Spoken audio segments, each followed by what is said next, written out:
Welcome. Do you focus on anything particular in terms of indicators or things like that, or that you prefer, that you like to use when you're, analyzing markets? Is it like a go-to for you?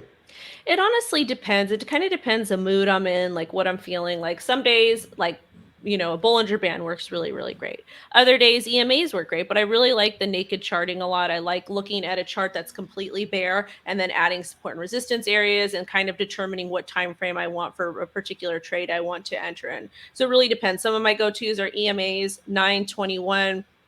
30, 50, 100, 200, basic support and resistance lines, trend lines. I do like MACD a lot. I like stochastic. I like RSI. I use market cipher. I'll use Bollinger Bands. So it kind of just depends what type of MFI money flow index is really great too. It kind of depends what it is and what I'm doing. Is there a place that you source a lot of information from? I know a lot of people like using places like Glassnode and stuff like that to get like really deep insights and to figure out how they want to do their TA and charting.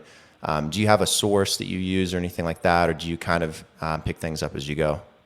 I Glassnode is great and a lot, and Santiment is great too. I just don't use a whole lot of that stuff because I feel Mhm. like for me, I feel like it overcomplicates things. And if I'm looking at all of these different resources, then that's going to impact my ultimate trading goal, like my guy, like my, I'm going to be using all these different things as opposed to listening to myself. And I notice I do a lot better when it's just me looking at the chart myself without outside indicators. Like, of course, like if I want to do more longer term analysis, I want to pay attention. Or sometimes I'll look at, I think it's Bybit, BYBT.com, which will tell you all the liquidations and whatnot. So sometimes I'll look at that on occasion if I'm interested in getting into a leverage position. It really all depends like how much time I have and how I'm feeling that day.